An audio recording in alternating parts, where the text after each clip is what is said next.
Welcome to this episode of YouTube Unsolved. Today we're going to be looking at two different stories of a very strange email that has started to be seen more often recently. And due to the nature of them, it should be looked into further. So, email is like old.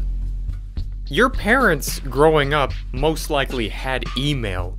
And for some of you, even your grandparents.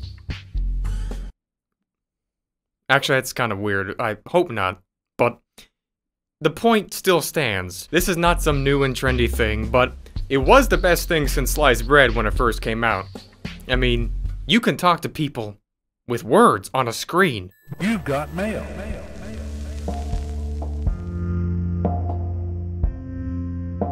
But just like every new trend, it gets adopted really quickly, and it doesn't mean that every single person is going to have the same innocent motives behind using it. Something about connecting the whole world just made the whole world a little bit more vulnerable. And basically a gold mine for everyone who doesn't have the best intentions.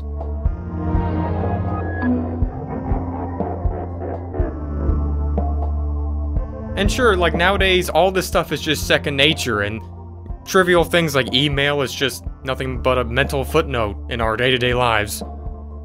Now it's just all about everything else. The point being is, just as you may have grown up enjoying or playing in the ocean, for example, and seeing it as something so ordinary and just like unparticular as part of this world, none of that takes away from the unknown dark things hiding away in its deepest depths that just might be sharing it with you. These two stories were submitted through email and through my YouTube Unsolved website. Now this first story is from someone called Alex B. from the tropical vacation town known as Broken Bow, Nebraska. This is his personal experience encountering the "Hello, old friend" email.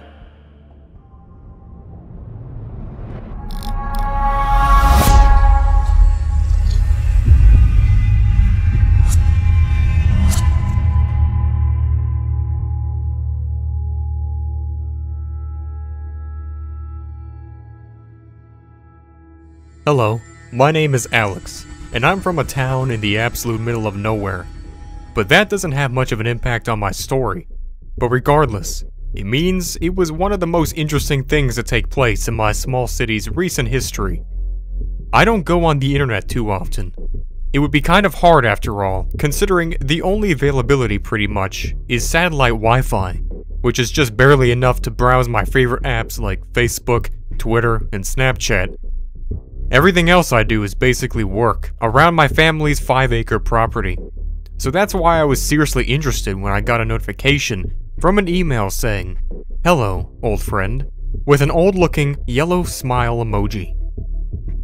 This was the vibration on my phone while I was raking the leaves in my backyard. The first thing I felt to do was click the pop-up of the regular Apple Mail app to see what it was all about, since I only had a few friends living there that definitely didn't use email, but plenty from the big city I moved from a long time ago. When I clicked the message, however, it only brought up the email app with the subject line I just read, but blank content. I still had the chore of raking the field for 30 more minutes, so it's not like I had much time to wonder or think anything of it, as it would have only been expected anyway that Wi-Fi would be extremely slow, as usual, or non-existent even at all. I decided to head back to my homestead and check out the email notification again. This time, I opened the app, and every other message loaded just fine, but clicking the "Hello, old friend" subject line led to, again, nothing.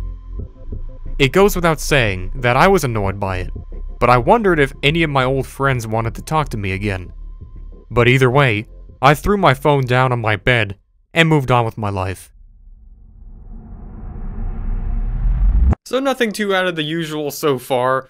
You just got an email from perhaps someone who you used to know a long time ago, and you just can't load the message up because you live in Broken Bow, Nebraska, and, well, you can't do anything there. The thing is, out of the, like, tens of thousands, if not even more, of the millions of emails I've ever received, I've never actually seen anything like that, and as simple put as that, in my entire days of history. So, am I missing out? Because it seems like I am. No one wants to be my old friend. But we'll see why. Maybe that's not necessarily a bad thing, real quick. Later on that night, I decided to play Super Smash Bros. With my little brother as a typical Friday night ritual. I only had the Xbox on for about 20 minutes before a whole lot of lag spikes would begin. But this is something I was completely used to at this point. This poor guy, dude. Like, I'm sorry, I just have to say, you can't even play Smash Bros. In your farm in Nebraska. Like, are you seriously Nebraska? Then, things went remarkably smoothly until 45 minutes in. I even remember my brother was about to beat me in the whole match because of how good the game was running. But suddenly, the screen went blank for a second. But then the black screen was followed by a message ID I'd never seen before. A pop-up of Xbox asking if I'd like to trust or not trust a certificate. Whatever that means. Never seen that message before. I hesitantly clicked, "Don't trust," because I had no idea what it was. But only after that, I realized the Wi-Fi was completely out, as my dad started complaining about not being able to use his iPad, and the main TV was not working either. Even after restarting my Xbox, I was left with nothing but a white screen with a typical connection error message. So this was basically a very big problem for Alex. They had no Wi-Fi for the entire weekend, and even after calling the technician, nothing was fixed. And the technician said they'd have to call the satellite company so that they'd be able to fix it, and that would take a whole lot longer of time. So then the next week, school came around, and Alex had a lot of homework assignments that had to be done using online stuff. So what he had to do was just stay after school in order to just do that, because there's no Wi-Fi at home, and that's the only place that he could have Wi-Fi, and it really wasn't looking like a fun time. Imagine having to live in Nebraska already, and then on top of that, being forced to become Amish. So he had to do that for multiple days, and he even asked his neighbors if anyone else was having the same type of problem as him, and no one was. They all said that all of their internet was fine. It's not like the town was having some kind of internet outage or something. So of course, Alex started to get really bored. All he can do was just play outside, pick up leaves, and kick rocks around. What a life. About midway through that next week, it had been multiple days in a row without anything else to do but play frisbee with my brother. It was another day I had to stay late at school just to do homework, so it was already almost dark, and I was at the edge of my property where the backyard field gets cut off by a tree line and a small forest. I was throwing the frisbee back and forth from the edge of the yard to my brother closer to the house when I heard an electronic sound from behind me. I thought I imagined it, but I only noticed the end of it as a buzzing noise. I held the frisbee for a bit to listen carefully, but nothing else happened before my brother started yelling to throw it back. The instant I did, I then knew exactly what the sound was, because I heard it again, this time much more clear. A camera going off. It seemed like maybe 20 feet behind me. I pretended not to notice just in case, but if it was my imagination, it was very vivid. So I decided to just move away from that area and started playing in the front yard for the rest of the time. Everything after that was normal. The most I could do other than that would be to play my old DS and whatever iPhone apps to pass the time before I would go to bed. So by the time I went to bed that night, I remembered the weird sound from the woods I never ended up telling anyone about. It really seemed like I was just hearing things, but still made it hard to relax and get to sleep over. Only after I did, I'd woken up hours later in the middle of the night because of a noise. The way my room is set up is that the bed is directly to the left when you walk in, and faces the other side, with the window directly across. Even though the sound is what woke me, I knew enough that it came from ahead of my bed.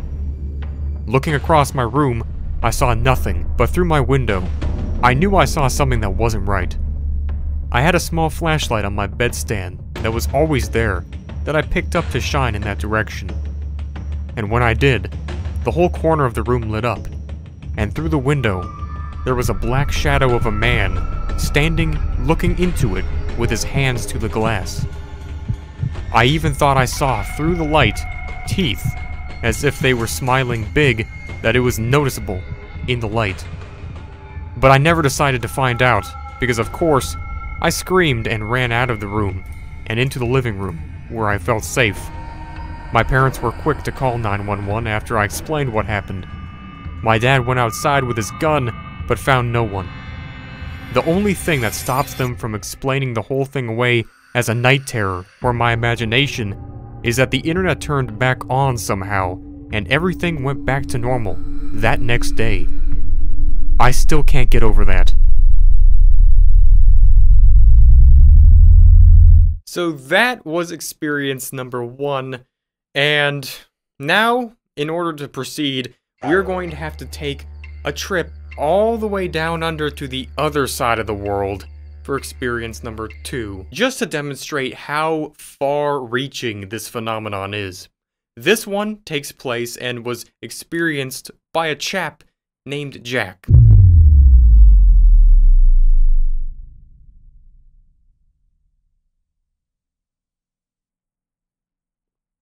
Did you hear that? It was probably just a flashback. And Jack lives in Australia. I wonder what their version of this would be. Something like, "Good day, old mate," with like the smile face upside down. Maybe. Either way, Jack works with a financial company in Melbourne, which is a big city in Australia, and he has his own separate workspace in this building where he goes to work every single day, and so does every single other person in this office. It's just a typical office. And I should mention that both these stories happened within only months apart of each other chronologically according to what the submitters said, all this year in 2022. But Jack would surf YouTube all throughout his break times and usually just watch the funny videos that was sent to him on places like Facebook and Reddit, and these videos were mostly random. But one of these days, one of his other friends from the office shared with him a link to a YouTube video which was a meme compilation, probably Australian memes, and then he got logged out of his Google account. Like sometimes it just says session expired and it logs you out of your account, logs you out of your connected YouTube account, so you just have to sign back in. It's just something that happens every now and then, and it's the company account, so that's what he needs to use in order to get back on, check emails, and so on. And the first email that was on the list when he checked was not like a company newsletter or some kind of subscription feed. It was just a simple sentence saying, "Hello, old friend," with a smiley face. So there goes my theory. All the other messages that he had were also new and unread, so this one stood out and he clicked it first. And the message content was simply just the word "hi" right after a string of all kinds of random emails that was for some reason connected to it. So it was strange, as he thought, but nothing really out of the ordinary too much, and he went about his day and he completed his work. And that means he also went home eventually, and nothing really else happened at that point, until he came back to work the next day. And then when he did, he showed up and instantly realized the whole mood of the office was just completely different. And everyone gave him like these weird looks and these bad faces of not really being too happy with him. And even his boss went up to him to talk to him the instant he came into work. And also just the whole office was like half empty because there's like such a far fewer amount of people there on that day for whatever reason. And the boss said to him that every single one of the people in that office got an email that was exactly like the one that he got, except half of the people clicked it and each one of their computers ended up being just getting a blue screen and just completely shutting down and not even turning back on. And all of those emails were apparently just forwarded from his email account. Jack explained he literally had nothing to do with it, but of course his boss wasn't having any of that, and he was still blamed. He still had to go to work, but the entire day that he was at work, everyone just kind of didn't really talk to him too much, and they were giving him the cold shoulder because, well, everyone was basically pissed at him now. They could have just been down thousands of dollars, and everyone just thought he was playing a little bit of a prank by becoming some pro-expert virus hacker all of a sudden, somehow. But after work, that night he went home to find a roadblock on the street of where he lives, and this was a roadblock made by the police. So he had to stop to ask just what was happening before he can continue, and they said that there was just literally a burglary that took place right now of someone's house on this block, and they were still in the middle of looking for the suspect. And when he asked what house it was, the police gave him the address, and it literally was his house. So he told them, then you know what? That means I just got robbed, and I'm just getting home now to realize that. If I was home even a couple of minutes before, apparently, it would have happened right when I was at home. And that's the thing, they told him that nothing was actually taken, and the only thing that happened was that the front door was broken down, and also the back window was shattered, but all the stuff in the house remained the same except for a couple things out of place. There was no signs of anything being taken, and the police even said that it was one of the most weird calls that they had responded to. The person who had called the police was apparently someone across the street who had seen a person walking into the house, which wasn't Jack. So the police said, you know what, just come with us down to the station and we'll buy you a hotel room to stay at in the meantime. So, that's classy. But when he ended up getting back to his house finally, he realized that in fact, nothing was stolen after all, and it literally just was a little bit of a mess, like someone had broken into his door and then just done nothing, searched around, or just messed some stuff up, nothing was broken, and then they just left, without having taken anything, and with no motive. And of course, as usual, no one was found. They even had police helicopters going over the place, at least one police helicopter, and they never found a single person in the area, let alone the one who robbed the house, or broke into the house. And it should be noted that nothing like this happened to any of the co-workers of Jack. It was just Jack. And Jack never got fired, and after this, it was pretty much like explained on what happened, and people tried to look into what it was, and even people at the office tried to figure out who sent the emails. Nothing was ever found, of course, because all of them were just sent from Jack's account. So what is Hello, Old Friend?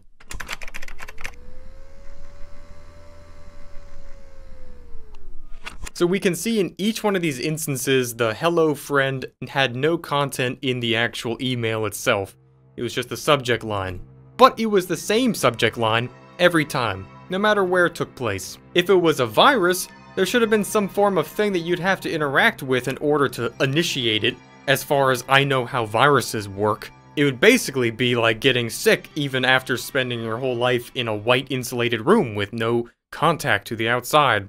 Because that's a normal analogy. And this really is similar to the original virus episode of YouTube Unsolved so long ago, because it really reminds me of some kind of a virus that is somehow able to just get to you even if you don't do anything. And even kind of reminds me of something called the I love you virus, which was specifically an email-based virus as well, which spread just by clicking on an email called I love you. And I'm not particularly sure if you had to actually download or touch anything else after that. But correct me if not, you pretty much had to, as far as I know. It wasn't just that simple. Or complicated. It must have been pretty complicated. So basically that means if it is a virus, then this would have to be on a whole new level. Because we're talking, like, even if you click on it, like in the first story, on your phone, you're going to be getting infected by this virus. Now, that's something that's surely never been seen before, especially on an iPhone.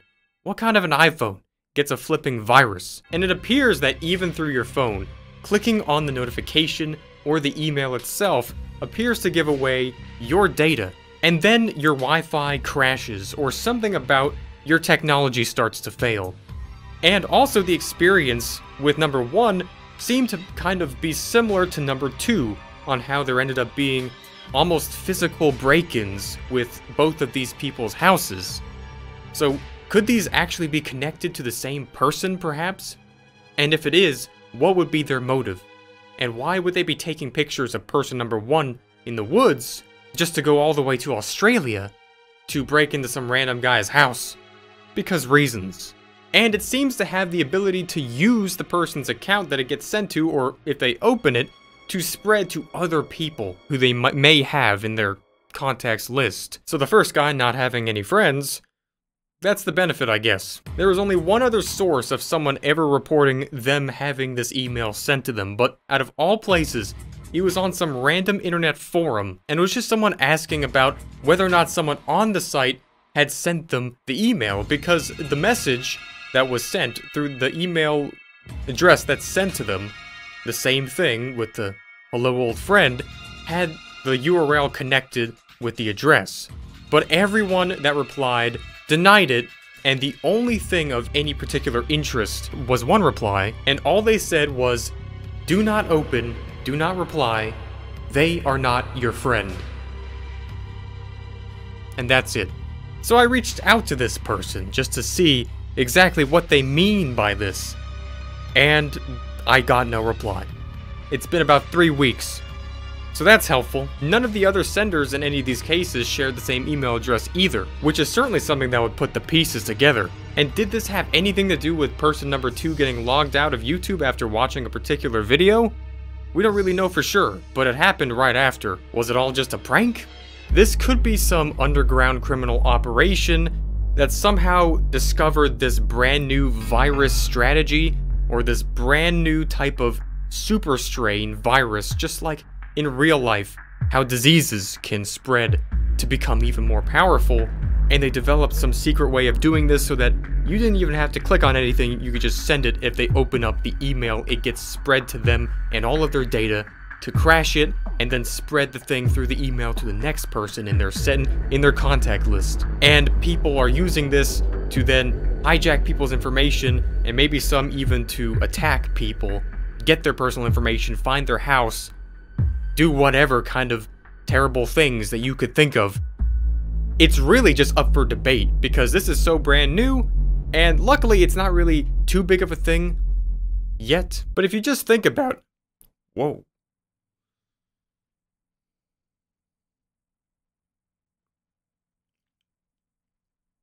Just think about that one.